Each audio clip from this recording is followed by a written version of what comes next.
Imagínate que abres tu Biblia, pasas las páginas del Génesis, llegas al Éxodo, y de pronto descubres que falta un capítulo entero. No es un error de imprenta. Alguien lo arrancó adrede hace más de 1000 años. ¿Por qué lo hicieron? ¿Qué decía de tan explosivo como para que los copistas medievales prefirieran un hueco antes que dejarlo a la vista? Quédate, porque cuando escuches la última línea entenderás por qué se convirtió en el texto más perseguido de la historia sagrada y por qué hoy vuelve a estar en boca de todos. Pero espera, no te precipites. Antes de revelarte la primera frase censurada, necesitas saber quién la escribió y por qué su nombre desapareció de los sermones durante toda la Edad Media. Hablo de Enoc, bisabuelo de Noé, un personaje que en el Génesis apenas ocupa 2 versículos y, sin embargo, fue el autor secreto de casi 130 capítulos proféticos. Sí, 130. Y según los primeros cristianos, ese libro debía leerse cada domingo junto con los evangelios. Entonces, ¿cómo demonios pasamos de lectura obligatoria a texto fantasma?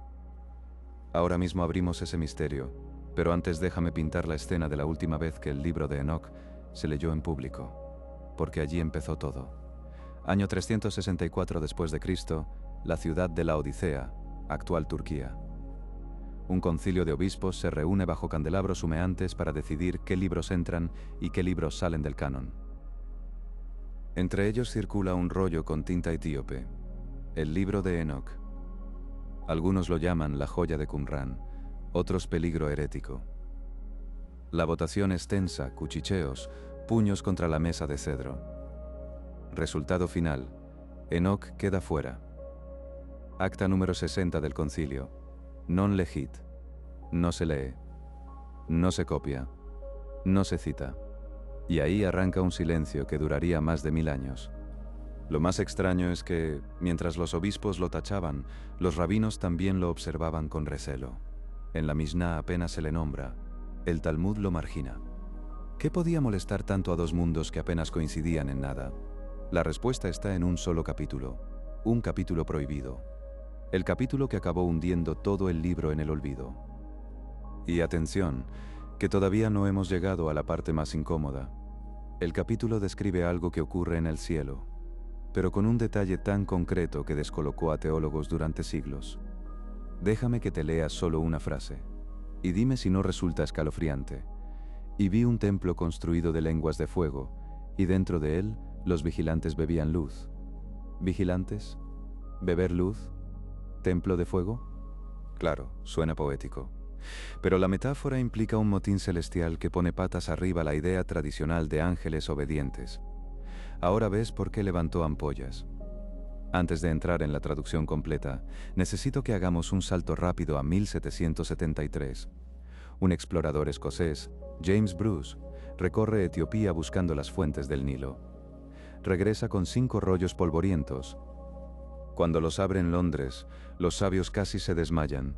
Es el libro de Enoc entero, guardado intacto por la iglesia etíope. Más de 1000 años sin que Europa lo oliera. Y ahí, en la página 712 de la edición crítica, reaparece nuestro capítulo fantasma, numerado como 14 en la versión etíope, 13 en la eslava, y Feit, Apocalipsis de los vigilantes, en la versión griega. 3 numeraciones, misma dinamita teológica.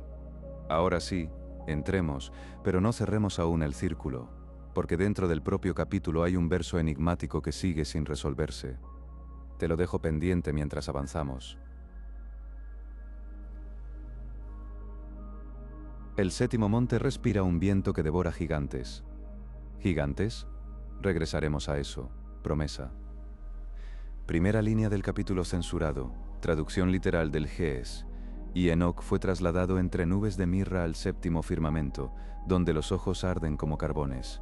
Esa palabra, trasladado, es clave. En el Génesis, Enoc caminó con Dios y desapareció. Aquí se detalla el cómo. No muere, es abducido, entra vivo en la maquinaria celeste. Pero el pasaje no se queda en la mística. Describe pasillos, columnas, cámaras custodiadas por criaturas híbridas. Y de golpe, una revelación que alteró la doctrina del pecado original. Los ángeles pueden corromperse. Segundo fragmento. Y vi a los vigilantes, hijos del cielo, cuyas caras se tornaron como de hierro cuando desearon a las hijas de la tierra. ¡Boom! Esto conecta directamente con Génesis 6:4, donde se alude a los hijos de Dios, que engendran gigantes con mujeres humanas. Génesis lo menciona en 4 versículos oscuros y pasa página. Enoc, en cambio, dedica capítulos enteros a explicar que esos vigilantes enseñaron a la humanidad astrología, metalurgia y artes bélicas. Artes bélicas. Imagina cómo sonaba eso en el siglo IV. Ángeles rebeldes provocan guerras enseñando a forjar espadas. No cuadra con la idea de un cielo perfecto. Era más fácil amputar el texto. Pero eso no es lo más extraño. En el versículo 12 del mismo capítulo, Enoc oye cómo esos vigilantes elevan una súplica. Ruega por nosotros, Enoc, porque nosotros no podemos alzar la mirada. Porque un ser celestial necesitaría un intercesor humano. Escándalo doctrinal número 2. La jerarquía se invierte. Los diáconos medievales temían que este pasaje diera alas a herejías gnósticas, donde el hombre se autoeleva por encima de los ángeles. Resultado: tijera. Aquí hacemos una pequeña pausa, y si ya te está latiendo la mente, dale al botón de suscribirse. No lo hagas por mí. Hazlo porque las próximas semanas vamos a destapar otros textos sepultados que cambian la forma en que lees la Torá, los profetas y el Nuevo Testamento. Y créeme, vas a querer enterarte antes de que otra mano anónima los vuelva a enterrar. Seguimos. El capítulo avanza hacia una sala llamada la Casa de las Grandes Piedras.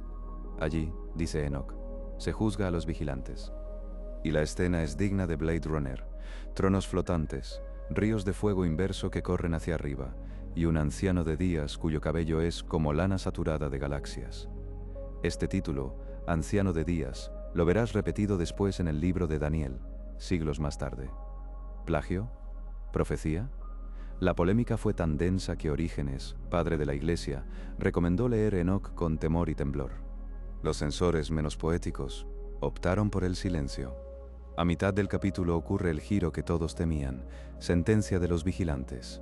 Seréis atados en valles de obsidiana hasta el fin de las edades. Vuestros hijos, los gigantes, morirán de hambre. Gigantes. Volvemos a la promesa pendiente.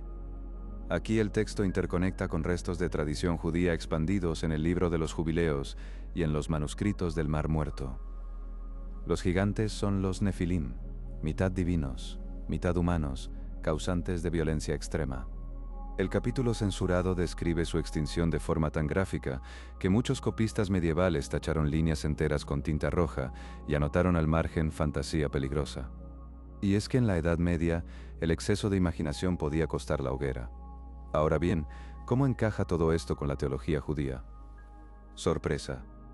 El Midrash Génesis Rabbah conserva pasajes que parecen ecos de Enoc, pero transformados. En lugar de ángeles rebeldes, habla de nobles del cielo que se corrompen al mezclarse con mortales. El redactor midrashico mantiene la moraleja moral, pero elimina los detalles espaciales, los trajes de fuego, las montañas que respiran. Al destilarlo, el judaísmo rabínico consiguió neutralizar la parte más visionaria sin negar el mensaje ético. Cristianismo latino, en cambio, prefirió la amputación total. 2 modelos de censura. ¿Cuál fue más efectivo? Juzga tú, porque ambos condujeron a que, durante un milenio, la gente corriente jamás oyera hablar de los vigilantes ni de los Nefilim. Hagamos stop un segundo para un dato que te va a volar la cabeza. Cuando Martín Lutero traduce la Biblia al alemán en 1534, decide mantener la epístola de Judas en el Nuevo Testamento. ¿Por qué importa? Porque Judas, versículo 14, cita literalmente al libro de Enoc. De estos profetizó Enoc diciendo: «He aquí, el Señor viene con sus santas decenas de millares». Lutero lo deja, pero no incluye Enoc. Resultado: durante 500 años, millones de cristianos leyeron una cita de un libro que no podían encontrar. ¿Te das cuenta del agujero? Un fragmento fantasma sosteniendo la doctrina del juicio final. Más claro, imposible. Volvamos a nuestro capítulo. Tras la sentencia de los vigilantes, Enoc es enviado de regreso a la tierra con una misión: advertir a la humanidad del diluvio. Solo que aquí, el texto añade un matiz no menor. Los Nefilim, al morir, generan espíritus errantes que siguen corrompiendo a los vivos. En otras palabras, los demonios no son ángeles caídos, sino fantasmas de gigantes. Esta idea compitió con la demonología oficial durante siglos. ¿Entiendes la incomodidad? Pone patas arriba la categoría de Satanás y su ejército. Razón extra para esconder el capítulo. Entre líneas, se cuela otra bomba teológica. Enoc recibe tablas de escritura directamente del cielo, hechas de zafiro. Tablas, leyes, montaña. Sí, recuerda demasiado a Moisés. Algunos exegetas medievales temieron que la figura de Moisés quedara devaluada.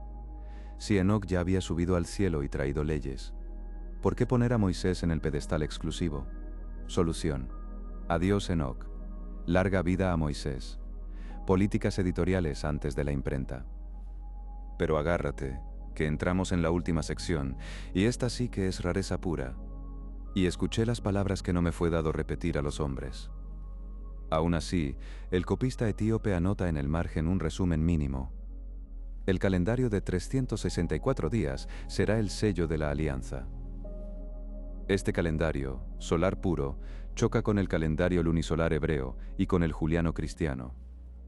Quien acepte Enoc debe reajustar fiestas, ayunos y quizá la fecha de la Pascua. ¿Entiendes la magnitud? No es solo doctrina, es control social. ¿Quién decide cuándo empieza el año? ¿Cuándo se trabaja? ¿Cuándo se reza? Demasiado poder en un pergamino errante. Censura garantizada. Aquí hacemos la segunda llamada, pero prométete algo. Si te apasiona descubrir estos choques de calendarios, suscríbete ya, porque estamos preparando un especial sobre el conflicto entre el calendario de Qumran y el rabínico que te va a dejar sin aliento. Vas a mirar el reloj y preguntar, ¿qué día es hoy, de verdad? Seguimos. Queda el final del capítulo, y es tan cinematográfico que jamás entenderé cómo Hollywood no lo ha filmado. Enoc, descendiendo de nuevo a la tierra, aterriza a la puerta de su casa. Su bisnieto, Noé, lo recibe con 3 años. Enoc le entrega un libro sellado y dice, cuando el cielo se abra y las fuentes del gran abismo se rompan, busca este signo. ¿Cuál signo? Un arco iris invertido. Nunca he explicado. Y el texto termina ahí, como cortado con cuchilla. Bucle abierto perfecto para que tú y yo sigamos investigando. Pero espera, no cierres el vídeo todavía, porque falta la gran pregunta. ¿Se restaurará el libro de Enoc en las Biblias modernas? Algunos editores académicos ya lo incluyen en apéndices. La Iglesia etíope nunca lo perdió. El judaísmo académico lo estudia como literatura del Segundo Templo, y ciertas comunidades mesiánicas lo leen paralelo a Apocalipsis para descifrar simbología. Tal vez, dentro de unas décadas, nuestros nietos lo tengan encuadernado en la misma página que Isaías, o quizá vuelva a ser silenciado cuando descubramos que esconde aún más secretos incómodos. Porque, ojo, más de una docena de versículos siguen faltando. Los eruditos saben que existen, citados por autores siríacos, pero nadie los ha encontrado. Alguien los arrancó antes de que Bruce llegara a Etiopía. ¿Qué podrían decir esos versos perdidos? Nadie lo sabe. Nadie, por ahora. Y ahí te dejo, con la imagen de un arco iris invertido en el cielo, un gigante hambriento vagando como espíritu, y un capítulo que viajó de la lectura dominical al exilio de un milenio. La próxima vez que abras tu Biblia y te parezca un libro cerrado, recuerda que, entre líneas, aún laten voces censuradas, listas para resucitar. ¿Te atreverás a buscarlas?